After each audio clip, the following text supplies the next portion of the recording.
As cinco linguagens do amor, capítulo 6, terceira linguagem do amor, presentes.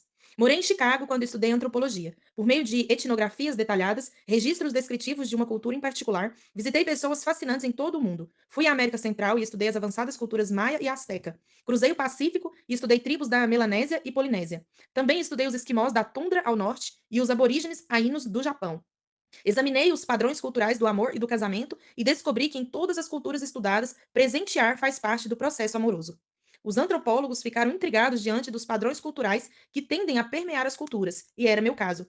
Seria possível o ato de presentear constituir uma expressão fundamental de amor que transcende barreiras culturais? A atitude de amar é sempre acompanhada pelo conceito de doar? Essas questões são acadêmicas e, de certo modo, filosóficas, mas se a resposta for sim, há profundas implicações práticas para todos os casais ocidentais. Suco para você.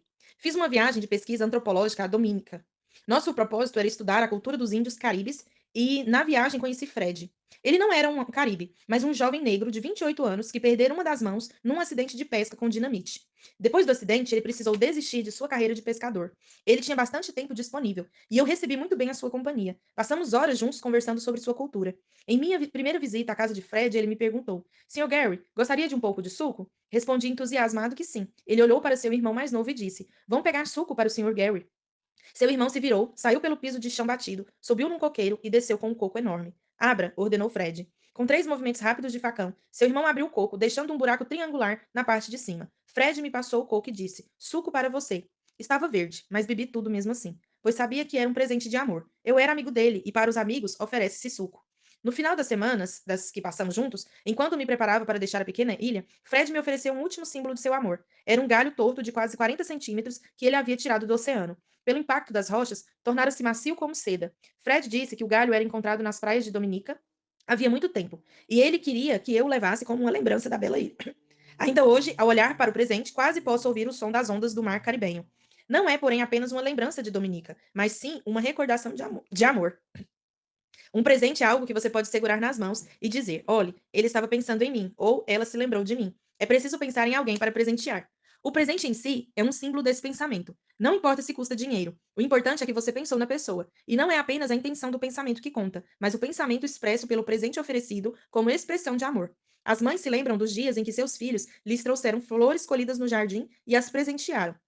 Sentiram-se amadas, ainda que seja uma flor que não queriam ver colhida. Desde os primeiros anos, as crianças são inclinadas a dar presentes a seus pais, outro possível indicativo de que presentear é algo fundamental para o amor. O presente é um símbolo visual do amor. A maioria das cerimônias de casamento inclui o ato de dar e receber alianças. A pessoa que realiza a cerimônia diz algo como: Estas alianças são sinais eternos e visíveis de um elo interior e espiritual que une o coração dos noivos num amor sem fim. Não é retórica inútil, é a expressão verbal de uma importante verdade. Os símbolos possuem valor emocional. É algo demonstrado ainda mais claramente no final de um casamento que se desfaz. Quando o marido ou a esposa deixam de usar a aliança, é o sinal visível de que o casamento enfrenta sérias dificuldades. Certo marido disse: Depois que ela jogou sua aliança de casamento em mim e saiu de casa irritada, batendo a porta, percebi que nosso casamento passava por sérios problemas. Levei 2 dias para apanhar a aliança. Quando finalmente a peguei, desatei a chorar. As alianças eram um símbolo do que deveria ter sido, mas estando na mão dele e não no dedo dela, eram lembretes visuais de que o casamento desmoronava. As alianças solitárias despertaram emoções profundas no marido. Símbolos visuais de amor são mais importantes para alguns do que para outros. É por isso que as pessoas possuem atitudes diferentes em relação às alianças de casamento. Algumas jamais atiram depois de se casar, outras nem sequer a possuem. Esse é outro sinal de que as pessoas têm diferentes linguagens do amor. Se minha linguagem do amor primária são presentes, darei grande valor à aliança que ganhei e a usarei com grande orgulho. Ficarei bastante comovido pelos outros presentes recebidos ao longo dos anos. Eu os verei como expressões de amor. Sem os presentes como símbolos visuais, talvez eu questione o amor de meu cônjuge. Há presentes de todos os tamanhos, cores e formas. Alguns são carros, outros são gratuitos. Para a pessoa cuja linguagem do amor primária são presentes, o custo será de pouca importância, a não ser que esteja muito distante do seu orçamento. Se o milionário der apenas presentes baratos, a esposa pode questionar se é mesmo expressão de amor. Mas quando as finanças da família são limitadas, um presente de valor irrisório pode representar um amor que vale milhões. É possível comprar, achar ou criar presentes. O marido que encontra uma pena de pássaro interessante no caminho para casa e apresentei à sua esposa descobriu uma forma de expressar amor. A menos, é claro, que a esposa seja alérgica apenas. Para o marido, com condições, a esposa pode comprar um belo cartão por preços módicos. Para quem não tem condições, é possível fazer um de graça. Pegue papel do cesto de lixo de seu trabalho, dobre-o ao meio, recorte um coração com a tesoura, escreva Eu amo você e assine seu nome. Presentes não precisam ser caros, mas o que fazer quando a pessoa diz: Não sou de dar presentes, não recebi muitos presentes durante a infância, não aprendi a escolher presentes, não é natural para mim. Parabéns! Você fez a primeira descoberta sobre como tornar-se um cônjuge dedicado. Você e seu cônjuge falam linguagens do amor diferentes. Agora que fez essa descoberta, proponha-se a aprender sua segunda linguagem. Se a linguagem do amor primário do seu cônjuge são presentes, você pode se tornar um especialista em presentear. Na verdade, essa é uma das linguagens do amor mais fáceis de aprender. Por onde começar? Faça uma lista de todos os presentes pelos quais seu cônjuge já expressou entusiasmo no decorrer dos anos. Podem ser presentes seus ou de familiares ou amigos. A lista lhe dará uma ideia do tipo de presentes que seu cônjuge ficaria feliz em receber. Se você tem pouca ou nenhuma noção de como escolher os tipos de presentes da lista, peça ajuda de familiares que conhecem seu cônjuge. Enquanto isso, escolha presentes que se sinta à vontade para comprar, criar ou achar e os presenteie. Não espere uma ocasião especial. Se a linguagem do amor primário de seu cônjuge são presentes, praticamente qualquer coisa que lhe der será recebida como uma expressão de amor. Se houve críticas a seus presentes no passado, e se quase nada que você presenteou foi aceitável, então é quase certeza que presentes não são a linguagem do amor primário de seu cônjuge. O melhor investimento. Se você quer ser um presenteador eficaz, talvez seja preciso mudar sua atitude em relação ao dinheiro. Cada um de nós tem uma percepção individual dos propósitos do dinheiro, bem como várias emoções associadas ao ato de gastá-lo. Alguns gostam de gastar e se sentem bem com isso. Outros têm uma perspectiva voltada a poupar e investir e se sentem bem quando guardam dinheiro e o investem sabiamente. Se você é um gastador, então terá pouca dificuldade em comprar presentes para seu cônjuge. Mas se for um poupador, sentirá resistência emocional à ideia de gastar dinheiro como expressão de amor. Você não compra coisas para si. Por que deveria comprar coisas para seu cônjuge? Essa atitude, porém, não leva em conta que você está comprando coisas para si mesmo. Ao poupar e investir, você compra valor próprio e segurança emocional. Você cuida de suas próprias necessidades emocionais através da maneira de lidar com o dinheiro. O que você não faz é satisfazer as necessidades emocionais do seu cônjuge. Se descobrir que a linguagem do amor primário do seu cônjuge são presentes, talvez venha a entender que comprar presentes é o melhor investimento a fazer. Você investe em seu relacionamento e enche o tanque de amor emocional dele. Com um tanque de amor cheio, ele lhe retribuirá amor emocional numa linguagem compreensível para você. Quando as necessidades emocionais de ambos são satisfeitas, o casamento assume uma dimensão completamente nova. Não se preocupe com suas economias. Você sempre será um poupador mas investir no amor ao cônjuge é investir em ações de alta lucratividade. Dar de si mesmo. Existe um presente intangível que às vezes fala mais alto que um presente material. Eu o chamo de presentear a si mesmo ou presente da presença. Estar presente quando seu cônjuge precisa é uma atitude de grande valor a alguém cuja linguagem do amor primária são presentes. Jan me disse certa vez: Meu marido, Dom, gosta mais de futebol do que de mim. Por que você diz isso? Perguntei. No dia em que nosso filho nasceu, ele estava jogando futebol. Passei a tarde inteira deitada na cama do hospital enquanto ele jogava futebol. Ele estava lá quando o bebê nasceu? Oh, sim, ele ficou o tempo suficiente para o bebê nascer, mas 10 minutos depois saiu para jogar futebol. Fiquei arrasada. Era um momento tão importante de nossa vida. Queria que o compartilhássemos juntos. Queria que ele estivesse ali comigo. Mas Dom me abandonou para ir jogar. Aquele marido poderia ter mandado uma dúzia de rosas, mas elas não teriam falado tão alto quanto sua presença no quarto do hospital. Pude perceber que Jan ficou profundamente magoada com aquela experiência. O bebê tinha agora 15 anos, e ela falava do episódio com tamanha emoção que parecia ter acontecido ontem. Sondei um pouco mais. Você se baseou apenas nessa experiência para chegar à conclusão de que Dom ama mais o futebol do que você? Não, respondeu ela. No dia do velório de minha mãe, ele também foi jogar futebol.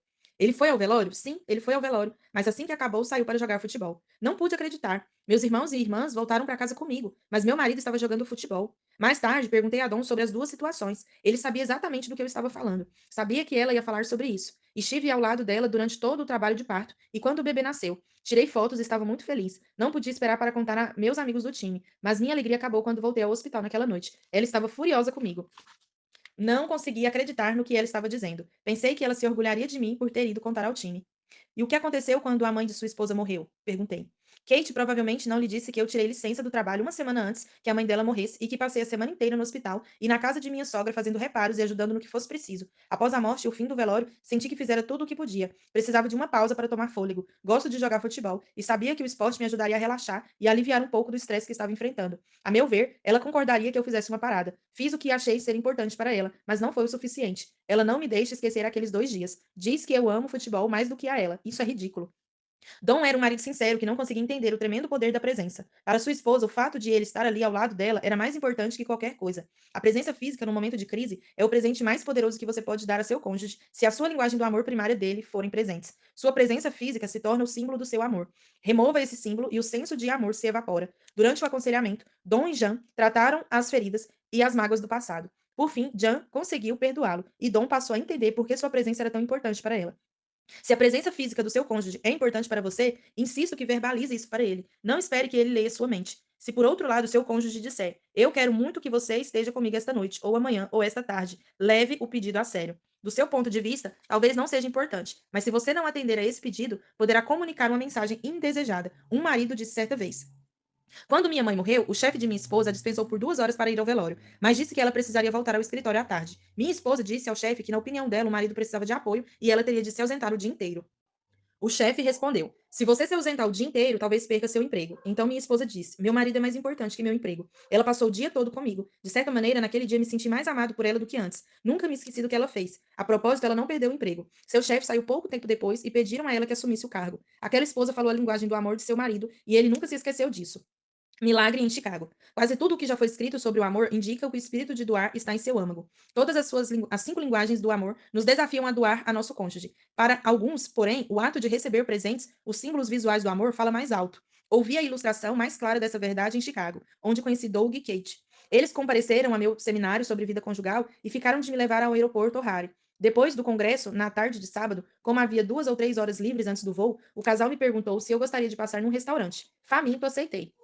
Logo que nós sentamos, Kate começou a falar. Dr. Chapman, Deus usou o Senhor para realizar um milagre em nosso casamento. 3 anos atrás, comparecemos pela primeira vez a seu seminário aqui em Chicago. Estava desesperada. Considerava seriamente a ideia de deixar Doug e contei isso a ele. Nosso casamento andava vazio havia muito tempo. Eu tinha desistido. Durante anos, reclamei com Doug de que precisava do amor dele, mas ele não reagia. Eu amava nossos filhos e sabia que eles me amavam, mas não sentia nada da parte dele. O fato é que naquela época eu o odiava. Ele era uma pessoa metódica, tinha rotina para tudo, era previsível como um relógio, e ninguém conseguia interromper sua rotina.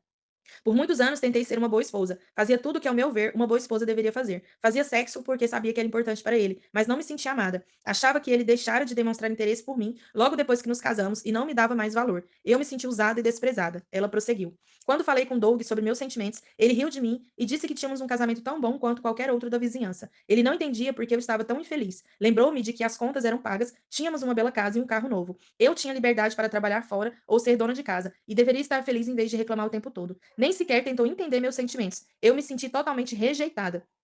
Mexendo no copo de água e se inclinando para frente, continuou. Enfim, participamos de seu seminário 3 anos atrás. Não sabia o que esperar e, francamente, minhas expectativas eram mínimas. Não achava que alguém conseguiria transformar Doug.